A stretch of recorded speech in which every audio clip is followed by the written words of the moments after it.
출애굽기 37장 1절에서 16절 말씀입니다. 한 절씩 교대로 교독하시도록 하시겠습니다. 제가 먼저 봉독하겠습니다.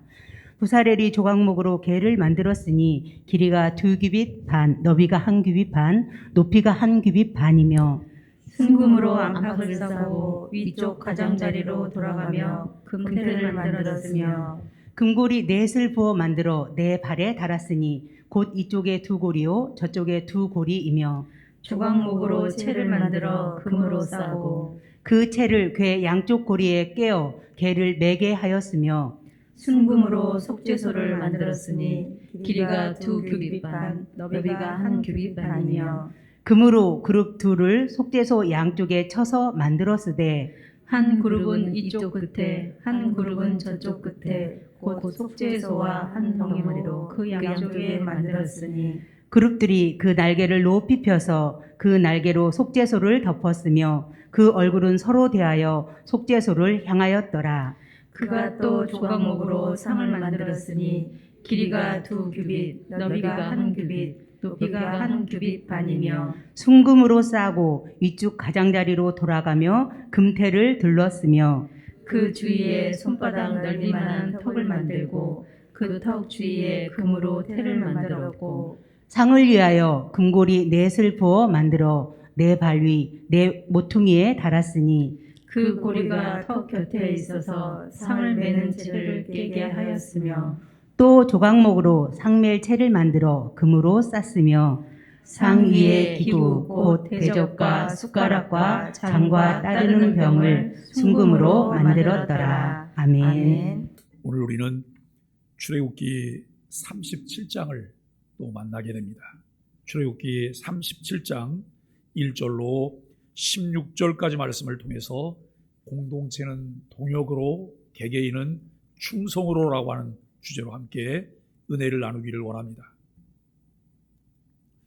한치의 오차 없이 주신 명령을 수행할 수 있었던 것은 하나님이 주신 은혜의 가치를 아는 이들이 할 수 있었던 온전한 순종이었다라고 하는 것을 깨닫게 됩니다. 릭 루소라고 하는 사람은 하나님이 하시는 일에 우리 자신을 내어드릴 때 우리는 그분의 손가발이 된다라고 이야기합니다. 하나님께서는 그의 백성들을 부르시고 예배하는 백성, 예배하는 공동체가 되게 하시려고 하나님과 만날 성막을 건축하게 하셨습니다. 성막과 성막의 기구들의 놀라운 특징 중 하나는 이동성입니다. 그 이동성에서 우리가 배워야 할 것이 있습니다. 예배란 우리가 일상을 떠나 신성한 장소를 찾아가는 것이 아니라 우리와 동행하시는 하나님을 즐거워하는 것이다 라고 하는 것이죠. 하나님이 영이시기 때문에 예배하는 자는 영과 진리로 예배하며 임마누엘 은혜로 충만할 수 있습니다. 예배를 뜻하는 영어 단어 이 워십은 원래 가치를 어떠한 대상에게 돌린다라고 하는 그런 뜻입니다. 이 말 그대로 예배란 예수 그리스도로 말미암아 거듭난 사람이 하나님 아버지의 성품을 기억하고 그분께 감사와 영광과 존귀와 찬양을 성령의 인도하심을 따라 올려드리는 것이다 라고 하는 것입니다. 이처럼 최상의 가치를 올려드리는 예배가 인간 중심이 되어서는 안 된다라고 하는 것이죠. 토저는 누구든지 자신의 목적을 성취하기 위하여 하나님을 수단으로 삼는 자는 하나님을 발견할 수 없다고 말했습니다. 요즘 우리가 선거 때가 되와요. 그러면 선거 때가 되면 그 선거에 출마한 분들이 교회를 찾더라고요. 교회를 찾는데 교회는 그분들이 오시면 상석에 모시더라고요. 과연 그분들이 상석에 와서 앉을 만한 자격이 있는 사람일까요? 그들이 예배당에 찾아온 목적이 무엇일까요? 표를 얻기 위해서 온 것이죠. 예배하기 위해서 온 것이 아니라 그 예배를 수단으로 해서 하나님을 수단으로 해서 자기의 사익을 추구하려고 온 사람이라고 하는 것이죠. 여러분, 우리가 우리의 삶 속에서 그런 우를 범하지 않게 되기를 간절히 바랍니다. 우리가 하나님을 수단으로 삼는 자는 하나님을 발견할 수 없다는 거예요. 하나님이 주체세요.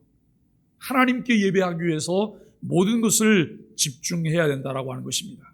하나님 중심이 아닌 예배는 자기 만족을 추구하는 하나의 종교적 행사나 혹은 사교적 모임으로 전락해버릴 위험이 있음을 우리는 분명하게 기억해야 합니다.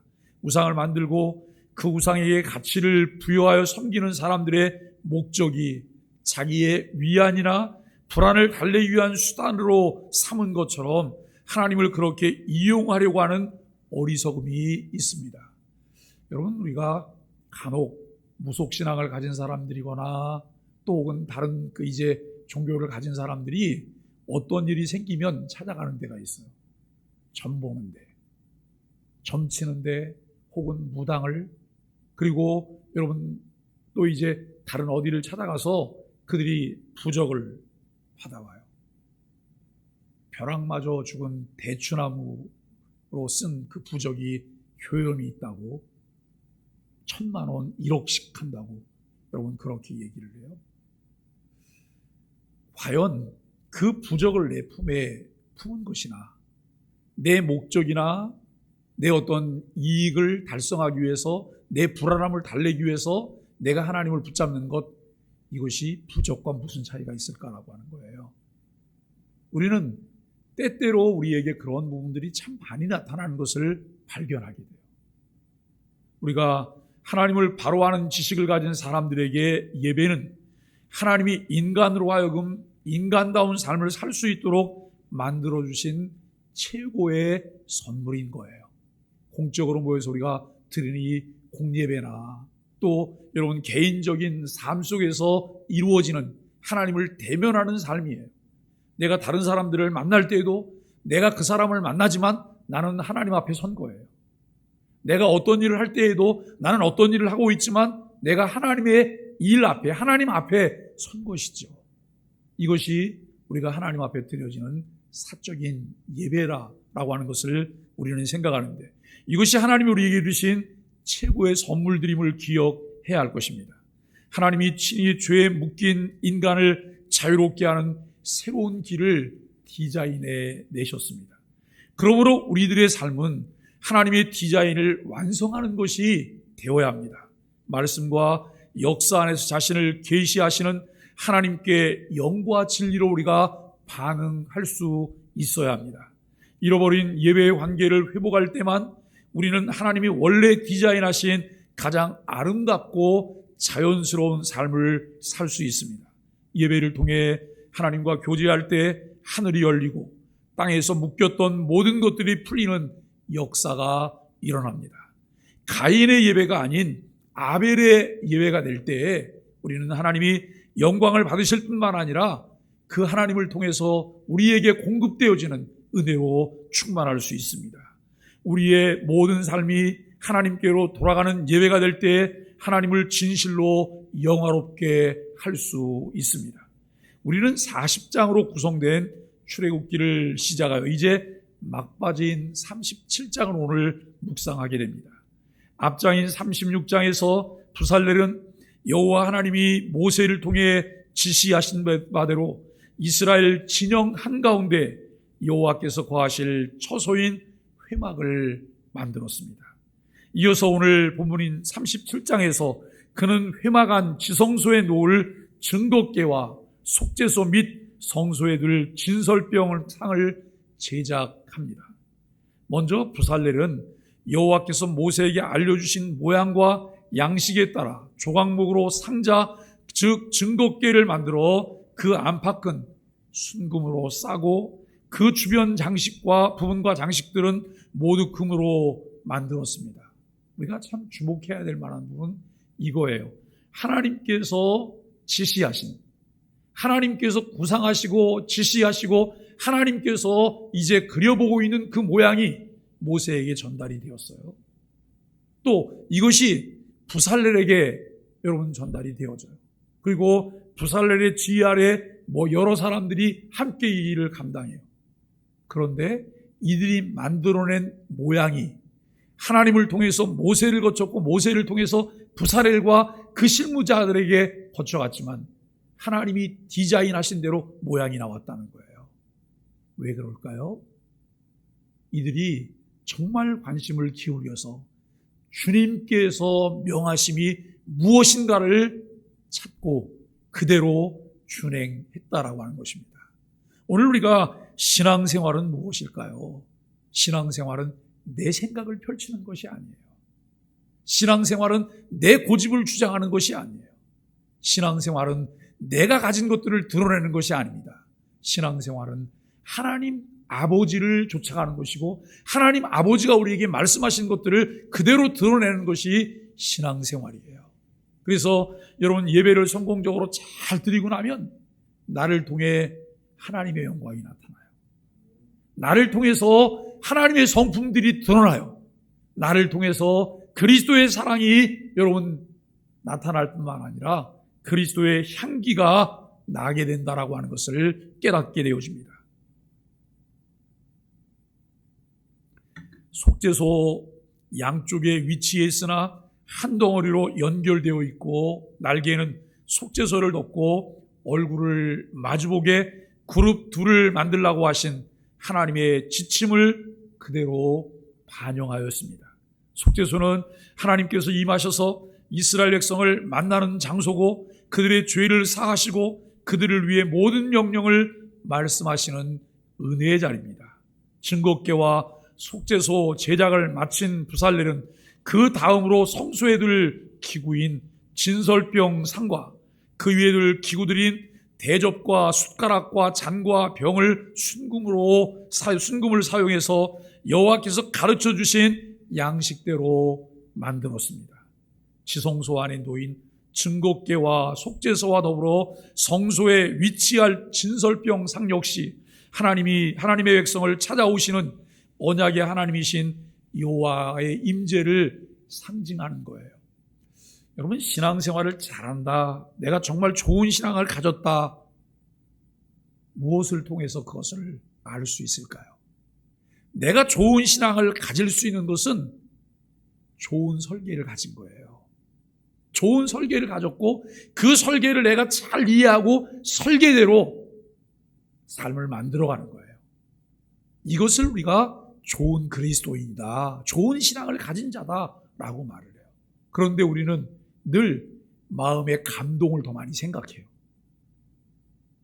여러분 성령께서 우리의 마음을 감화시켜 주시는 것은 말씀과 함께, 말씀과 함께 성령님이 역사하신다는 사실을 우리는 분명히 기억해야 할 것입니다. 그런데 말씀 없이 무엇인가 내가 자꾸 내 마음의 움직임만을 내가 사모하면서 나간다면 우리는 신비주의에 빠질 수도 있어요. 그런데 신비주의는 성령님만 있는 것이 아니에요. 악령도 있어요. 사단의 역사도 있어요. 그래서 여러분이 기도하는 것과 말씀을 읽는 것들이 함께 병행해야 돼요. 균형을 이루면서 병행하게 될 때 성령께서 우리를 말씀을 통하여 인도하시는 역사가 있음을 분명히 우리가 깨달아야 될 것입니다. 여러분 1절로 9절 말씀은 증거궤 제조에 관한 내용들을 말씀하십니다. 성막은 한 사람이 아닌 다수의 동역으로 만들어졌습니다. 37장과 38장은 25장부터 31장과의 짝을 이루고 있습니다. 차이나는 점은 37장, 38장에는 부살렐이 성막 기물들을 만든 것으로 기록되어 있다는 점이 1절에 기록되어 있습니다. 그러나 실상은 부살렐 혼자 이것들을 만들었다기보다 제작을 지휘했다고 보는 것이 맞습니다. 그 일을 맡은 실무자의 대표가 부살렐이기 때문에 부살렐이 만들었다라고 말하지만 거기에는 수없이 많은 사람들이 함께 그 일에 동역했음을 우리는 보아야 할 것입니다. 하나님이 그에게 특별한 재능을 가진 오홀리압과 여러 기술자를 허락해 주셨습니다. 그리고 각종 기술자가 부살렐의 지혜를 받아 하나님의 명령대로 증거궤를 만들었다고 이해해야 할 것입니다.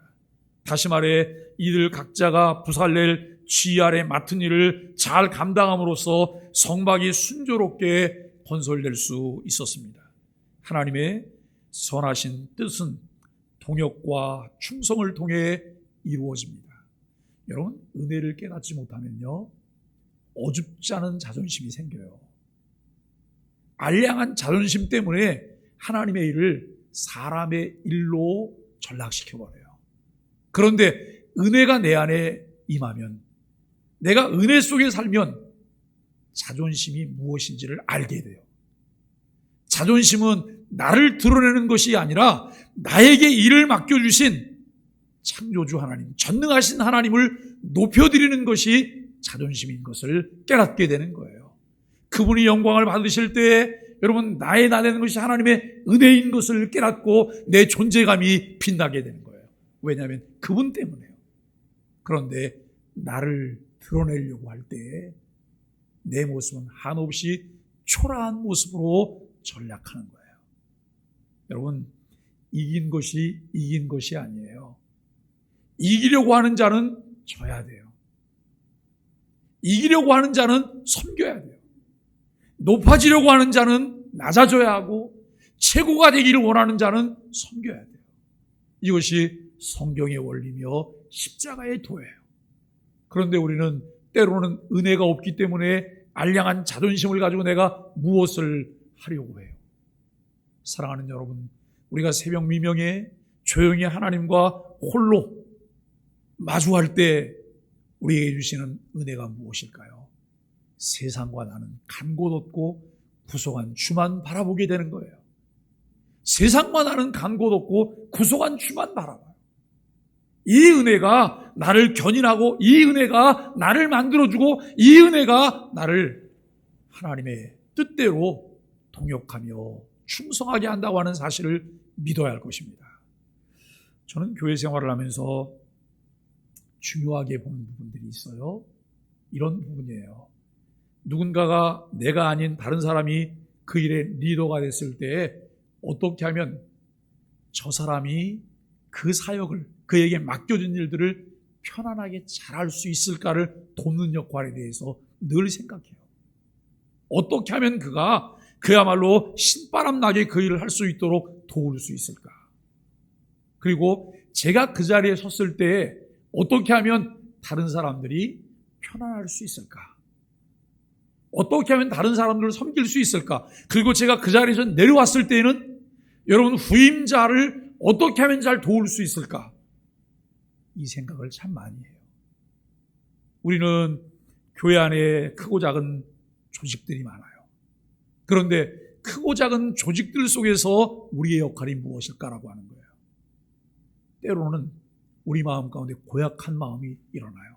고약한 마음은 단절을 시켜요. 그런데 하나님의 일은 단절이 아니고 계승이에요. 우리 소망의 교회가 원로 목사님이신 이종국 목사님이 목회하시는 것이 단절이 아니에요. 그것의 계승입니다.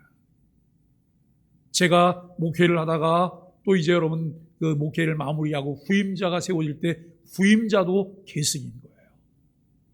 우리에게 주어진 역사성이나 이런 것들을 우리가 무시하거나 부인할 수 없어요. 이것을 무시하거나 부인하게 된다면 그것은 불행한 일들만 초래하게 될 것이라고 하는 이런 부분들을 생각해 봐요.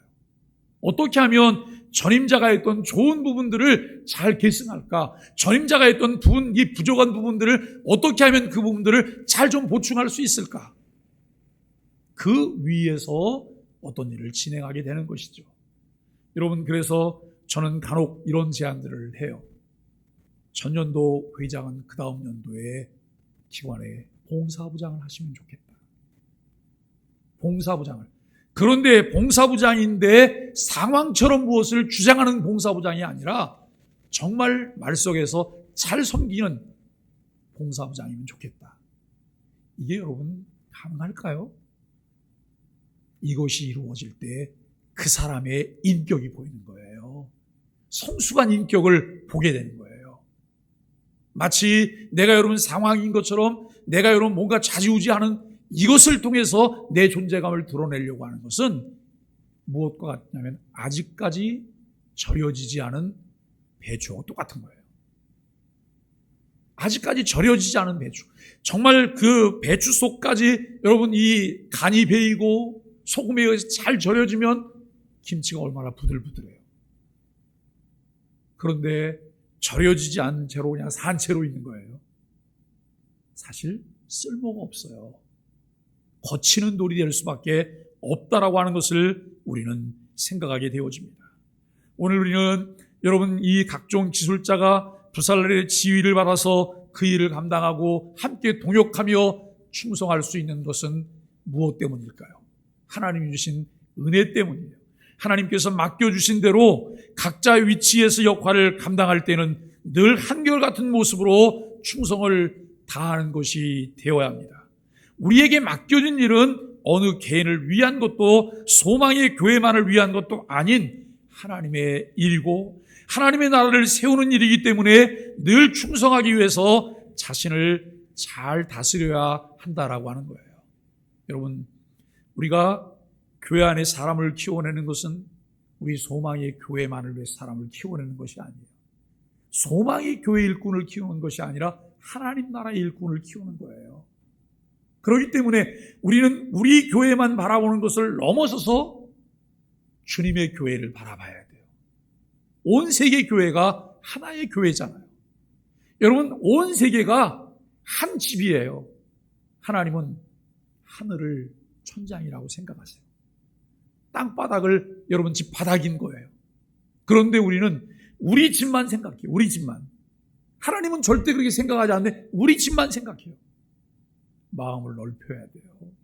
하나님, 전 세계 열방을 가슴에 품게 해주세요.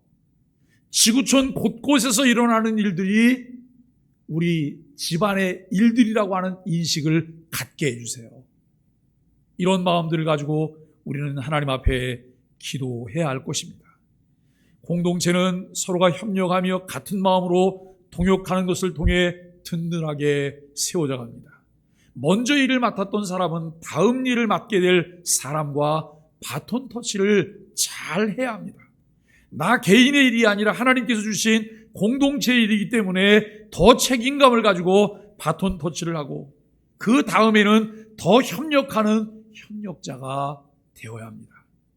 10절로 16절까지 말씀에서는 진설병 상과 부속물 이제 제조들에 대해서 말씀하고 있습니다. 본문은 진설병 상의 제작을 다룹니다. 조각목으로 만들고 순금으로 싸고 금태를 두르는 등 기본적인 내용은 25장 이제 23절로 30절과 상응한 것을 보게 됩니다. 차이점이 있다면 첫째, 제작자가 부살렐로 돼 있다는 거예요. 우리가 여러분 그 25장에 있는 내용을 보면 부살렐이 제작자라는 말은 없어요. 부살렐이 만들었다는 말은 없어요. 왜냐하면 그때는 설계를 주실 때이기 때문에. 그러나 여러분 이 본문 속에 보면 1절에서 그 부분을 분명하게 하고 있어요.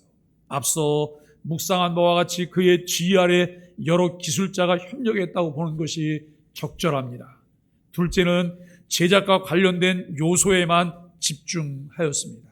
그 결과 25장 23절로 30절 내용 중에서 상위에 진설병을 두어 항상 내 앞에 있게 할지니라 라고 하는 문구는 생략이 되었습니다.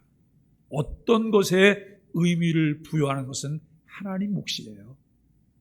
하나님이 의미를 부여해서 일을 맡기시고 하나님께서 사람을 세우시고 그 사람에게 직임을 주시는 거예요. 우리의 몫은 무엇일까요? 우리의 몫은 그 사명을 수행하는 거예요. 내 생각대로가 아니에요. 하나님께서 명하신 대로. 우리가 여러분 신앙생활을 잘하기 위해서 하나님 말씀을 얼마나 자세히 알아야 될까? 또 하나님의 교회의 일꾼이 되기 위해서 우리는 하나님 말씀을 얼마나 잘 이해하고 알아야 될까? 이게 너무나 중요하지 않을까요? 그렇지 않으면 우를 범해요. 그것을 모르고 일을 하면 일을 할 때마다 우리는 사고를 치는 거예요. 사고만 내요. 사고만. 이런 부분을 우리가 보게 되는데요. 우리는 최종 지휘자이신 하나님의 명령에만 집중하며 충성해야 합니다. 하나님께서 모세에게 지시하셨던 것들을 개개인들은 충성하고 공동체는 서로가 동역함으로 만들어냅니다. 하나님께서 그 백성 가운데 늘 함께 하시려고 성막을 건축하게 하셨고, 그 성막의 중심은 지성소입니다. 그곳은 가장 거룩하며 하나님이 임재하시는 장소입니다. 하나님은 지성소 안에 금으로 덧입혀 빛을 발하는 증거궤를 두도록 하셨습니다. 그리고 증거궤 위에는 속죄소를 두게 하셨습니다. 가장 중요한 장소인 지성소에 하나님이 증거궤와 속죄소를 두라고 명하신 이유는 무엇일까요? 하나님이 머무시는 지성소 안에는 증거궤가 있습니다. 하나님은 이 증거궤의 덮개인 속죄소에서 하나님의 백성을 만나주시겠다고 약속하셨습니다.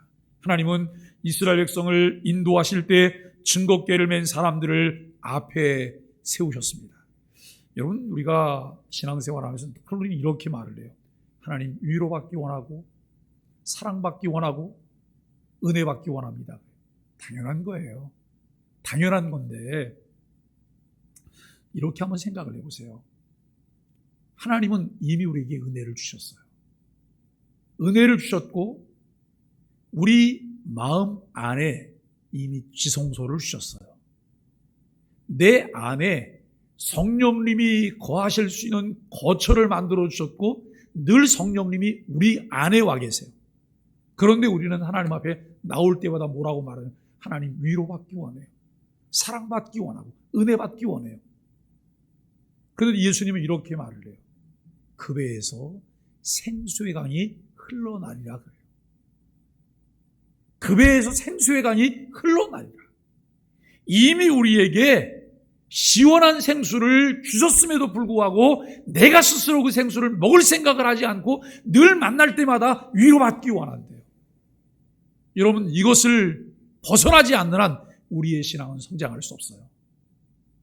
가장 낮은 수준 속에서 늘 우리는 거지근성을 가지고 부걸하는 그런 자리에 있다는 거예요. 이미 주셨기 때문에 내 안에 넘쳐나잖아요. 내가 매일매일 삶 속에서 그분과 친밀한 교제를 가지고 그분의 말씀을 묵상할 때 여러분, 이 안에 생성되어지는 은혜가 충만한 거예요. 이제는 우리가 이렇게 기도해야 돼요. 하나님, 위로받기보다는 위로하게 해주세요. 사랑받기보다는 사랑하게 해주세요. 은혜를 더 구하기보다는 그 은혜를 나누게 해주세요. 이것이 우리의 자세여야 되잖아요. 왜요? 이미 주셨기 때문에.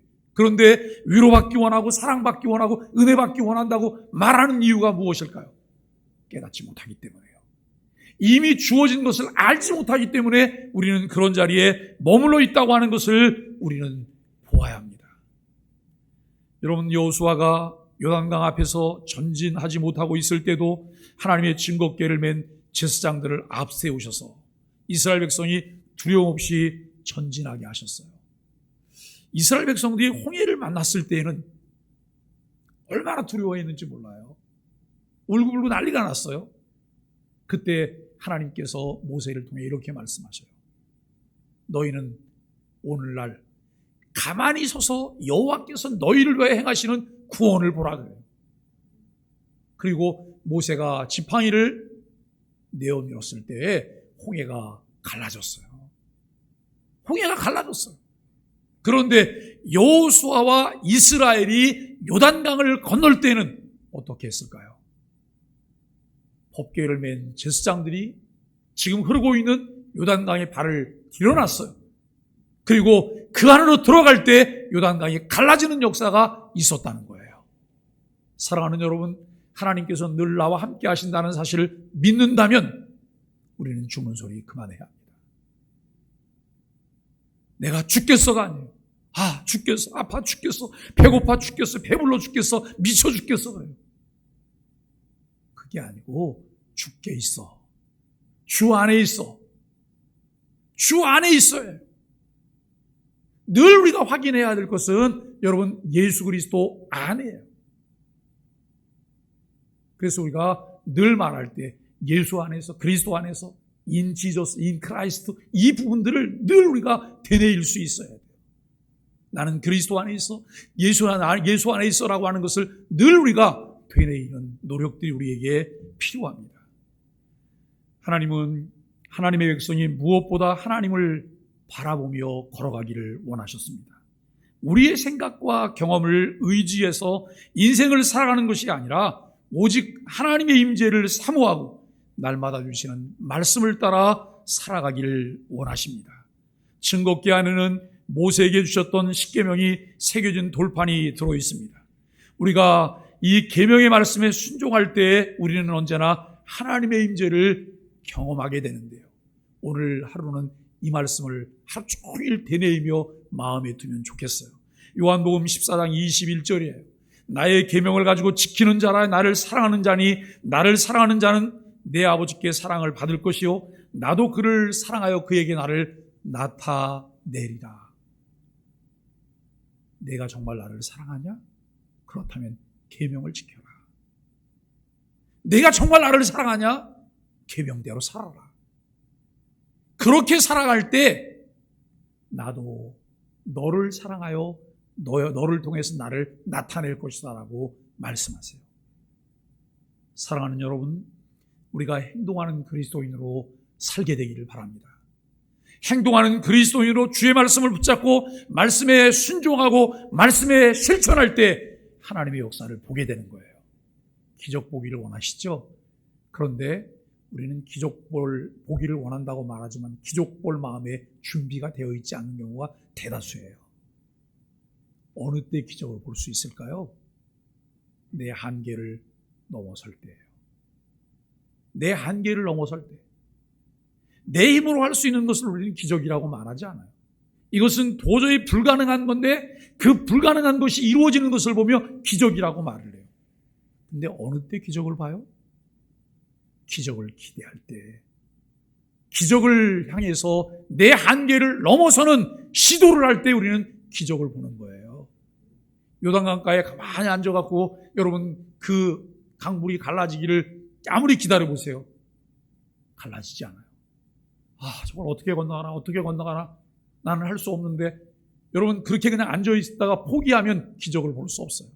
법궤를 메고 그 안으로 들어갈 때 기적을 보는 거예요.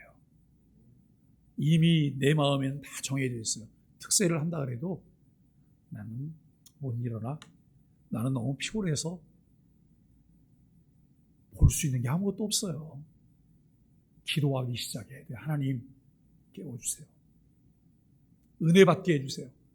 이번 특세는 제 것이 되게 해주세요. 이런 여러분 마음에 간절함들이 있을 때 그 은혜가 내 것이 되는 것입니다. 그 기적을 우리가 보게 되는 것입니다. 그런데 때때로 우리는 우리의 한계를 넘어서지 않아요. 그 한계를 넘어서지 않고 늘 그 안에서만 맴돌면서 우리가 은혜 받지 못했고 나는 하나님의 은혜를 잘 알지 못하고 이렇게 말을 해요.